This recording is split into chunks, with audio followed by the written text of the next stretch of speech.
Welcome back to Madam English YouTube channel. Today's lesson, we are going to talk about the use of modal verb should. Ya, jadi kita hari ini mau bahas modal verb yaitu should.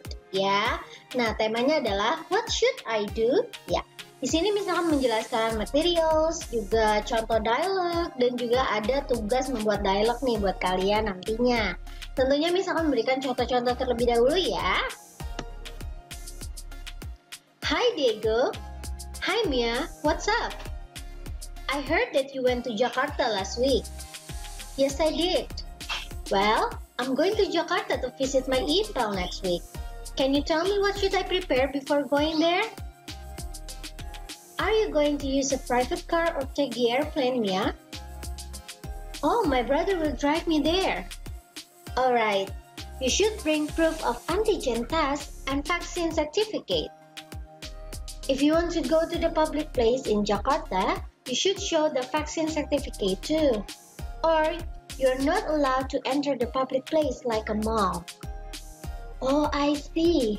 Well, thanks for the information, Diego. No problem. Take care on your trip. You should always wear your face mask and wash your hands. Sure. Well, this is the example of dialogue ya between Mia and Diego. So they talk about the regulation atau rules ya if you want to enter Jakarta. Jadi katanya nih, kata si Diego ya, kalau mau masuk Jakarta tuh harus bawa proof of antigen atau hasil antigen dan sertifikat vaksin katanya. Dan kalau mau masuk ke public place seperti mall juga membutuhkan menunjukkan sertifikat vaksin seperti itu ya. Ini kata si Diego nih. Nah terus kata si Mia, oh iya saya paham kata dia gitu ya. Oke, now let's see the next one. Di sini Miss sudah memberikan contoh-contoh penggunaan should ya dalam kalimat-kalimat dialog ini. Kita akan bahas di slide berikutnya nih. Oke, the use of should in the dialogue before ya, ini Miss sudah rangkumkan. The first one ya ada, can you tell me what should I prepare before going there? Ini adalah asking for suggestion or advice gitu ya. Menggunakan kata should nih di sini. What should I prepare? Tuh ya. Lalu Diego bilang, you should bring proof of antigen test. Nah, di sini dia menggunakan kata should, di mana should ini untuk memberikan advice-nya ya, saran atau informasi, bisa juga ide seperti itu ya. You should bring proof of antigen test and vaccine certificate. Oke, selanjutnya nih ya, Diego replied nih di sini ya. You should bring proof of antigen test. Nah, di sini dia bilang kamu sebaiknya gitu ya, membawa bukti antigen test gitu dan vaksin certificate kata dia gitu ya. Di sini dia memberikan advice ya, giving advice. Kalau di sini tadi asking for advice, kalau yang Diego ini giving advice gitu ya, menggunakan kata should. Selanjutnya nih ada kalimat atau clause yang menggunakan should lagi nih ya. You should show the vaccine certificate too. Nah, ini juga menggunakan kata should ya. And then the last one nih ada contoh yang lain juga ya dalam dialog tadi. You should always wear your face mask and wash your hands. Nah, ini ya contoh penggunaan kata should untuk memberikan advice nih dalam konteks ini ya. Well, students, so these are the social functions of should atau modal verb should ya, yang artinya tuh seharusnya, sebaiknya seperti itu ya. Then these are the social function. First, to ask for advice, untuk menanyakan saran ya, atau suggestion. To ask for ideas, untuk menanyakan ide. To ask for opinions, pendapat ya. To ask for the information of laws, rules, and policy or policy.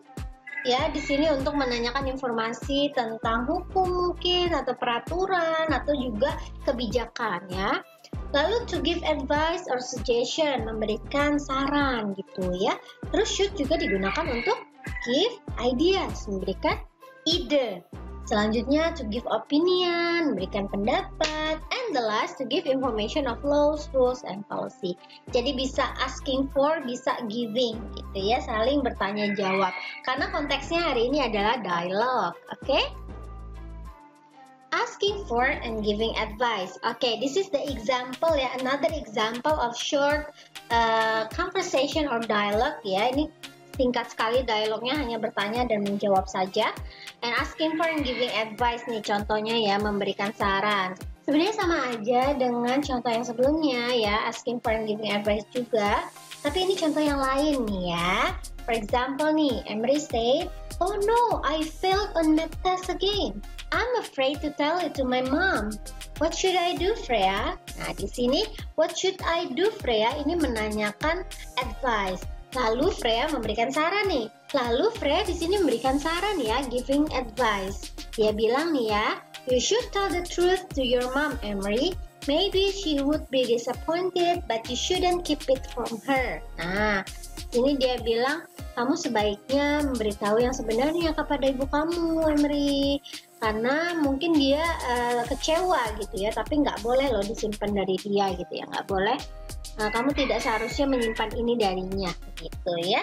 Jadi sini menggunakan should dan shouldn't. Kalau should itu seharusnya, berarti should not itu berarti tidak seharusnya, atau shouldn't kita sebutnya ya, disingkatnya seperti ini. Next ya, asking for and giving idea or opinion ya. This is the example of short dialogue again ya, using should to give opinion or ask for opinion seperti itu ya. For example this one, Mother said, "We'll have long weekends next week. What should we do? How about visiting Grandma, Mom? I miss her so much." "Sure, we should buy train tickets online because the station doesn't provide a direct ticket for taxis."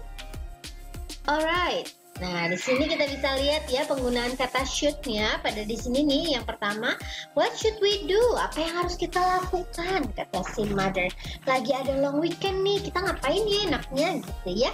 Lalu si Laura kasih opini nih, pendapat ya, ide. Gimana kalau kita mengunjungi nenek aja? Saya sangat merindukannya, kata si Laura. Terus mother bilang nih, sure, okay. Kita harus beli tiket keretanya online. We should buy train tickets online katanya. Karena di station itu nggak ada lagi yang pembelian langsung atau direct ticket purchases gitu ya. Jadi di sini kata should ini opini juga, pendapat atau idea gitu ya. Jadi bisa menggunakan kata should untuk mengekspresikan idea atau opini. Okay? Well, after you read the examples of using should, modal should ya, in the dialogue, in the conversation, in the sentences. Nah, ini adalah grammar fokusnya. Jadi kalau kalian perhatikan tadi, setelah subject ditambahkan should atau shouldn't, should not ya, ditambahkan verb one. Misalnya, you should wash your hands. Misalnya gitu. Jadi kata you itu subject, should itu should ya, wash itu mencuci, itu adalah verb bentuk pertama, wash your hands gitu ya. Contoh yang lain misalnya ya, seperti yang sebelumnya nih, kita lihat aja di sini ya. What should we do? Nah, dijawab nih, we should buy train tickets online. Di sini ada we, ini adalah subject, lalu should, lalu buy ini adalah verb one. Ini ya, jadi patternnya atau structure of text-nya seperti ini nih. Oke, setelah subject, tambahkan dengan should atau should not, dan ditambahkan verb bentuk pertama. Oke, sudah paham? Now let's practice ya. Jadi kita akan menulis short dialogue seperti yang sudah Miss contohkan sebelumnya nih. Write two short dialogues based on the situations given below. Jadi kalian choose 2 out of 3 situations below. Jadi pilih 2 dari 3 yang sudah Miss siapkan di sini ya. Yang pertama, your friend and you want to go abroad. Jadi kamu mau ke luar negeri nih sama temanmu. You discuss with your friend about things that should be prepared. Apa aja nih yang harus disiapin gitu ya. Next, the second one. 3 students are at school. One of them is bullied on his social media. 2 other students give advice on how to stop bullying on social media. Nah, jadi ada 3 siswa di sekolah, salah satunya tuh dibully. Nah, 2-nya kasih saran untuk tidak dibully atau menghentikan bully di social media. Seperti itu ya. Nah, this is the last situation ya. Fiona and Tasha are chatting via video call. Fiona is infected with the COVID-19 virus. Then Tasha gives information about what Fiona should and shouldn't do during the quarantine. Ya, Jadi ini adalah topiknya. Jadi Fiona itu lagi kena virus, jadi dia lagi karantina nih, isoman ya. Dan apa nih saran atau informasi yang Tasya bisa berikan kepada Fiona tentang sesuatu yang harus dilakukan dan tidak harus dilakukan selama karantina, gitu ya. Oke, you get the point about how to create the dialogues. Ini adalah tema-temanya atau situationnya ya. Silakan kamu ilustrasikan menjadi dialog singkat ya. Bagaimana nih percakapannya mereka, begitu. You may see this example if you need this. Nah, this is the example. Kamu bisa capture dulu atau screenshot dulu. Lalu nanti kamu coba buat berdasarkan situasi yang akan kamu pilih. Jadi bikin 2 dialog ya. You can write the answer on your exercise book. When you have finished, please submit the task to your teacher. Okay, you get the point? Well, that's all the lesson for today. Thank you for joining this meeting. Thank you for watching. Don't forget to like, comment, and subscribe Madam English YouTube channel. And see you next video. Have a great day.